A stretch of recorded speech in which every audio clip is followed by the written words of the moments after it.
Welcome back to our channel online school.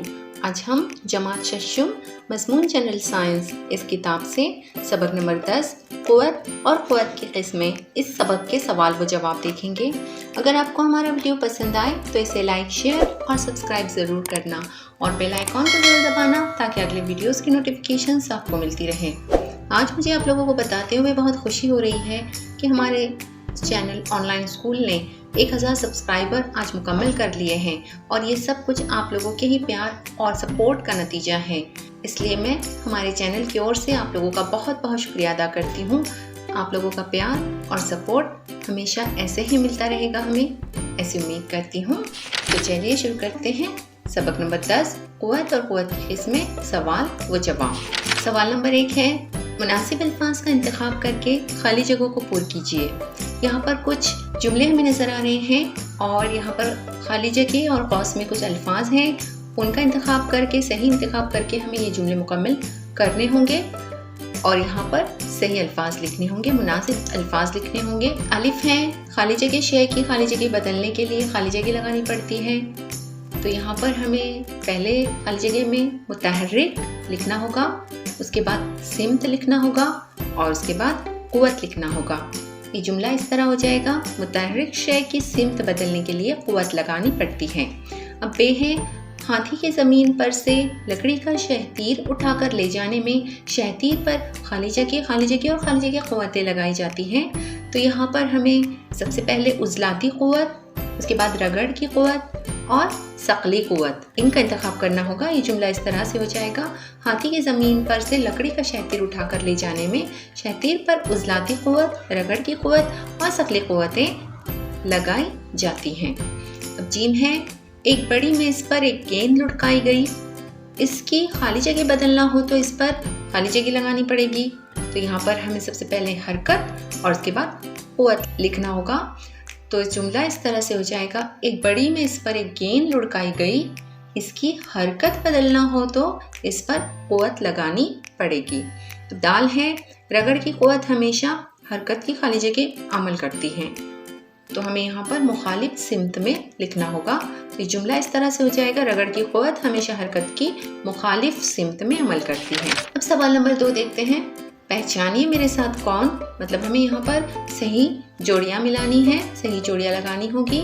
आप चाहें तो इसके आगे और एक सुतून बनाकर जवाबात भी सही जवाबात लिख सकते हैं। मैंने यहाँ पर जोड़ियाँ लगाकर दिखाई हुई हैं। अलिफ है, सुतून अलिफ में बैलगाड़ी खींचना, तो इसकी जोड़ी हमें नंबर 3 उज़लाती क़ुव्वत लगानी होगी, क्योंकि बैलगाड़ी में बैलों की उज़लात की क़ुव्वत इस्तेमाल की जाती है। बे है, क्रेन से लोहे की वज़नी शय उठाना, तो यहाँ पर हमें मिक़नातीसी क़ुव्वत ये लिखना होगा। उसके बाद जीम है, कमानीदार तराजू के ज़रिए वज़न की पैमाइश, तो यहाँ पर 4 नंबर का ऑप्शन सकली क़ुव्वत लिखना होगा। दाल है, साइकिल को ब्रेक लगाना, यहाँ 5 नंबर का ऑप्शन रगड़ की क़ुव्वत लिखना होगा। और है रगड़ी हुई प्लास्टिक की पट्टी से कागज़ के टुकड़े उठाना, तो यहाँ पर हमें नंबर 2 ऑप्शन बरक़े सुकूनी की क़ुव्वत लिखना होगा। अब सवाल नंबर 3 है, ज़ेल के मिसालों में एक या ज़्यादा क़ुव्वतें अमल कर रही हैं, उन्हें पहचानिए। कुछ मिसालों में एक क़ुव्वत है तो कुछ मिसालों में एक से ज़्यादा क़ुव्वतें अमल कर रही हैं, हमें वो पहचान कर लिखनी होगी। अलिफ है, बुलंद इमारत से गिरने वाली शय, तो हमें पता है इसमें सकली क़ुव्वत अमल करती है, क्योंकि ऊपर से जो भी बुलंदी से चीज़ें गिरती हैं तो ज़मीन उसे अपनी तरफ खींच लेती है और ज़मीन की सकली क़ुव्वत वहाँ पर अमल करेगी। तो यहाँ इसका जवाब हमें सकली क़ुव्वत लिखना होगा। बे है, आसमान में उड़ने वाला जहाज़, अब आसमान में उड़ने वाला जो हवाई जहाज़ होता है इसमें बहुत सारी क़ुव्वतें अमल करती है। सबसे पहले है मैकेनिकी क़ुव्वत, उसके बाद है उज़लाती क़ुव्वत, रगड़ की क़ुव्वत और सकली क़ुव्वत। जैसे मैकेनिकी क़ुव्वत मतलब उसकी जो मशीन है अंदर है लगाई हुई, उसके बाद उज़लात वहाँ पर जो पायलट जहाज़ चला रहे हैं उनकी उज़लात की क़ुव्वत, रगड़ की क़ुव्वत जब जहाज़ रनवे पर दौड़ता है और टेक ऑफ करता है तो उस वक्त वो क़ुव्वत वहाँ पर रगड़ की क़ुव्वत अमल करती है। और उसके बाद सकली क़ुव्वत, ज़मीन के मुखालिफ सिम्त में ये जहाज़ उड़ान भरता है और इसीलिए सकली क़ुव्वत वहाँ पर अमल करती है। जीम है, गन्ने का रस निकालना, यहाँ पर मैकेनिकी क़ुव्वत, उज़लाती क़ुव्वत और रगड़ की क़ुव्वत, ये 3 क़ुव्वतें काम करेगी। उसके बाद दाल है, अनाज का पछोड़ा जाना, इसमें 2 क़ुव्वतें अमल करेगी, उज़लाती क़ुव्वत और सकली क़ुव्वत। अब सवाल नंबर 4 है, हर एक की एक मिसाल देकर अपने अल्फाज में वाज़े कीजिए। उज़लाती क़ुव्वत, सकली क़ुव्वत, मैकेनिकी क़ुव्वत, बरक़े सुकूनी की क़ुव्वत, रगड़ की क़ुव्वत और मकनातीसी क़ुव्वत। तो सबसे पहले हम उज़लाती क़ुव्वत की मालूमात लिखेंगे। इसका जवाब हमें इस तरह लिखना होगा, हमारे जिस्म के ज़रिए अंजाम पाने वाले तमाम कामों के लिए हम अपने जिस्म की हड्डियों और उज़लात का इस्तेमाल करते हैं। उज़लात की मदद से लगाई गई क़ुव्वत को उज़लाती क़ुव्वत कहते हैं। मसलन कुली सामान उठाने और रखने के लिए उज़लाती क़ुव्वत इस्तेमाल करता है। ये इसकी मिसाल हुई। अब नंबर 2 है सकली क़ुव्वत। इसका जवाब है, सर आइजैक न्यूटन ने दरियाफ्त किया था कि ऊंचाई पर मौजूद शय को ज़मीन अपनी तरफ कशिश करती है। ज़मीन की इस कशिश को कशिश सकल कहते हैं। ज़मीन जिस क़ुव्वत से चीज़ों को अपनी तरफ खींचती है उसे सकली क़ुव्वत कहते हैं। मसलन खिलाड़ी जब गेंद को क़ुव्वत लगाकर ऊपर फेंकते हैं तो कुछ ऊंचाई पर जाकर गेंद वापस नीचे आती है। अब नंबर 3 है मैकेनिकी क़ुव्वत। तो इसका जवाब है, कई किस्म के काम करने के लिए मुख्तलिफ मशीनों का इस्तेमाल किया जाता है। कुछ मशीनें उज़लाती क़ुव्वत से तो कुछ बिजली और ईंधन का इस्तेमाल करके चलाई जाती हैं। मशीनों के ज़रिए लगाई गई क़ुव्वत को मैकेनिकी क़ुव्वत कहते हैं। मसलन वॉशिंग मशीन, मिक्सर, सिलाई मशीन वगैरह। नंबर 4 है बरक़े सुकूनी। तो इसका जवाब है, रगड़ की वजह से रबर, प्लास्टिक, एबोनाइट जैसी अशिया में बरक़े बार पैदा होता है। इन बारदार अशिया में जो क़ुव्वत पैदा होती है उसे बरक़े सुकूनी की क़ुव्वत कहते हैं। मसलन कागज़ के छोटे छोटे टुकड़े मेज़ पर फैलाइए। अब प्लास्टिक का कंघा खुश्क बालों पर रगड़कर कागज़ के टुकड़ों के करीब लाइए। खुश्क बाल मतलब बिना तेल वाले बाल। कागज़ के टुकड़े कंघे की तरफ कशिश करते हैं, जिसकी वजह से कागज़ के टुकड़े हरकत करते हैं। यही बरक़े सुकूनी है। नंबर 5 है रगड़ की क़ुव्वत। तो इसका जवाब है, जब 2 सतहें एक दूसरे से रगड़ती हों तो उनमें रगड़ की क़ुव्वत अमल करने लगती हैं। वो हमेशा हरकत की मुखालिफ सिमत में अमल करती हैं। मसलन गाड़ी के मुतहर्रिक पहियों को ब्रेक लगाने पर रगड़ की क़ुव्वत की वजह से पहिए रुक जाते हैं। अब नंबर 6 है मकनातीसी क़ुव्वत। तो इसका जवाब है, मकनातीस के ज़रिए लगाई गई क़ुव्वत मकनातीसी क़ुव्वत कहलाती है। मसलन बड़े बड़े लोहे के टुकड़ों को क्रेन के ज़रिए मकनातीसी क़ुव्वत का इस्तेमाल करके ही एक जगह से दूसरी जगह मुंतकिल करते हैं।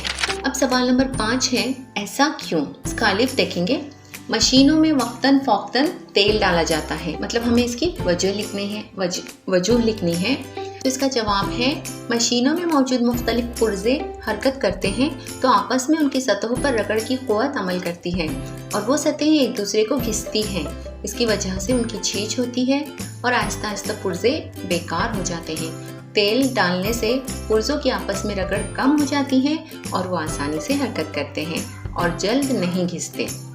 इसलिए मशीनों में वक्तन फ़ौक्तन तेल डाला जाता है। अब बे देखेंगे, ऊपर फेंकी हुई शय बुलंदी पर जाकर नीचे आती है। इसका जवाब है, किसी शय को ऊपर फेंका जाए तो ज़मीन की सकली क़ुव्वत ऊपर जाने वाली शय की हरकत के मुखालिफ सिमत में अमल करती है। इसलिए ऊपर फेंकी गई शय की रफ्तार कम होते हुए आखिर में 0 हो जाती है। तब वो शय सकली क़ुव्वत की वजह से ज़मीन की तरफ नीचे आती है। अब जीम देखेंगे, कैरम बोर्ड पर पाउडर डालते हैं। तो इसका जवाब है, कैरम बोर्ड की गोट को आहिस्ता से धक्का देने पर वो कैरम बोर्ड की सतह पर फिसलते हुए आगे बढ़ती है। गोट की निचली सतह कैरम बोर्ड की सतह के साथ रगड़ती है और रगड़ की क़ुव्वत अमल करने लगती है। नतीजे में कुछ दूर जाकर वो रुक जाती है। कैरम बोर्ड पर पाउडर डालने से पाउडर की चिकनाहट की वजह से गोट और बोर्ड की सतहों के दरमियान रगड़ कम हो जाती है। इस तरह गोट आसानी से हरकत करती है, इसलिए कैरम बोर्ड पर पाउडर डालते हैं। अब दाल है, रेलवे स्टेशन पर जीने की सतह खुरदरी की जाती है। तो इसका जवाब है, 2 हमवार सतह एक दूसरे पर आसानी से रगड़ी जा सकती हैं क्योंकि इनमें रगड़ की क़ुव्वत कम होती है। इसके बरखिलाफ 2 गैर हमवार सतहों के दरमियान रगड़ की क़ुव्वत ज़्यादा होती है। स्टेशन पर जीने की सतह खुरदरी की जाने से सतह गैर हमवार हो जाती है, इसलिए रगड़ की क़ुव्वत बढ़ जाती है और लोगों के जीने से फिसलने का खतरा कम हो जाता है। इसलिए रेलवे स्टेशन पर जीने की सतह खुरदरी की जाती है। अब सवाल नंबर 6 देखेंगे, हम में क्या फ़र्क है? अलिफ, उज़लाती क़ुव्वत और मैकेनिकी क़ुव्वत। तो यहाँ पर मैंने फ़र्क लिखने के लिए 2 कॉलम बनाए हुए हैं। तो देखते हैं इसमें क्या फ़र्क है दोनों में। पहले उज़लाती क़ुव्वत का कॉलम है। उज़लात की मदद से लगाई गई क़ुव्वत को उज़लाती क़ुव्वत कहते हैं। और मैकेनिकी क़ुव्वत का पहला पॉइंट है, मशीनों के ज़रिए लगाई गई क़ुव्वत को मैकेनिकी क़ुव्वत कहते हैं। नंबर 2 है, उज़लाती क़ुव्वत जारी रखने के लिए हमें ग़िज़ा की ज़रूरत होती है। और मैकेनिकी क़ुव्वत का दूसरा पॉइंट है, मैकेनिकी क़ुव्वत जारी रखने के लिए बिजली या ईंधन की ज़रूरत होती है। अब तीसरा पॉइंट है दोनों का, उज़लाती क़ुव्वत महदूद होती है और मैकेनिकी क़ुव्वत में इजाफा किया जा सकता है। अब बे है रगड़ की क़ुव्वत और सकली क़ुव्वत। इसे भी मैंने 2 कॉलम में दिखाया हुआ है। तो पहला पॉइंट पढ़ते हैं। 2 सतहें एक दूसरे से रगड़ती हों तो इनमें रगड़ की क़ुव्वत अमल करने लगती है। और सकली क़ुव्वत का पहला पॉइंट है, ज़मीन जिस क़ुव्वत से चीज़ों को अपनी तरफ खींचती है उसे सकली क़ुव्वत कहते हैं। अब नंबर 2 है, रगड़ की क़ुव्वत हमेशा हरकत की मुखालिफ सिमत में अमल करती है और सकली क़ुव्वत ऊपर जाने वाली शय की मुखालिफ सिमत में अमल करती है। नंबर 3 है, रगड़ की क़ुव्वत में इजाफा या कमी की जा सकती है और सकली क़ुव्वत मुस्तकिल होती है, इसमें इजाफा या कमी नहीं की जा सकती। सवाल नंबर 7 देखेंगे। ज़ील के सवालों के जवाब अपने अल्फाज में लिखिए। अलिफ, क़ुव्वत का इस्तेमाल करके हम क्या क्या कर सकते हैं? तो इसका जवाब है, क़ुव्वत का इस्तेमाल करके हम कई काम अंजाम दे सकते हैं। वज़न उठाना, कुएं से पानी खींचना, साइकिल चलाना, निचोड़ना, मोड़ना, गाड़ियाँ चलाना, झाड़ू मारना, वज़नी चीज़ों को एक जगह से दूसरी जगह मुंतक़िल करना, मुख्तलिफ मशीनों का इस्तेमाल करना वगैरह कई ऐसे काम हैं जिनको हम रोज़मर्रा ज़िंदगी में क़ुव्वत का इस्तेमाल करके अंजाम देते हैं। अब बे है, वज़न से क्या मुराद है? तो इसका जवाब है, किसी शय पर अमल करने वाली ज़मीन की क़ुव्वत कशिश को उस शय का वज़न कहते हैं। अब जीम है, उज़लाती क़ुव्वत से चलने वाली मशीनें कौन सी हैं? तो इसका जवाब है, हाथ गाड़ी जिसे ठेला भी कहा जाता है, खेतों में इस्तेमाल होने वाला हल, नाव, कश्ती चलाने वाला चप्पू, बैलगाड़ी, घोड़ा गाड़ी, साइकिल, कुएं का रहट, हाथों से आटा पीसने वाली चक्की, कपड़ा बुनने वाला हाथ करघा वगैरह कई ऐसी सादा मशीनें हैं जिनमें उज़लाती क़ुव्वत का इस्तेमाल होता है। अब सवाल नंबर 8 है, ज़ील का मुअम्मा हल कीजिए ऊपर से नीचे। और उसमें पहला सवाल है, बादल से बारिश के कतरे खालिजे की क़ुव्वत की वजह से ज़मीन पर आते हैं, तो इसका जवाब है सकली। नंबर 2 है, बंद स्कूटर को ढकेलने के लिए खालिजे की क़ुव्वत लगानी पड़ती है, तो इसका जवाब है उज़लाती। नंबर 3, गिरे हुए पिन उठाने के लिए खालिजे की क़ुव्वत का इस्तेमाल किया जाता है, तो इसका जवाब है मिक़नातिसी। अब दाएं से बाएं लिखना होगा हमें, तो उसमें 4 नंबर है, खालिजे की क़ुव्वत लोहे की कील को अपनी जानिब खींचती है, तो यहाँ हमें मिक़नातिस लिखना होगा। और नंबर 5 है, ट्रैक्टर की मदद से खेत जोतने के लिए खालिजे की क़ुव्वत लगाई गई, तो यहाँ हमें मशीन लिखना होगा।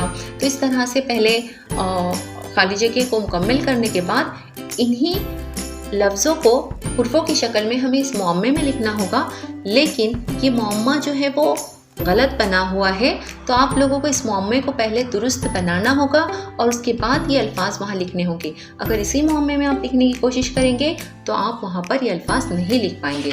तो इस अगले सफ़े पर मैंने यहाँ पर सही मुअम्मा बनाकर ऊपर से नीचे 1 नंबर में सकली, 2 नंबर में उज़लाती, 3 नंबर में मिक़नातिसी, 4 नंबर में मिक़नातिस और 5 नंबर में मशीन, इस तरह से लिखा हुआ है। और आप लोगों को भी इसी तरह से मुअम्मा तब्दील करके लिखना होगा। तो उम्मीद है आप लोगों को इस सबक के सवाल के जवाब समझ में आ गए होंगे। तो अगले वीडियो में फिर मिलते हैं। अल्लाह हाफ़िज़।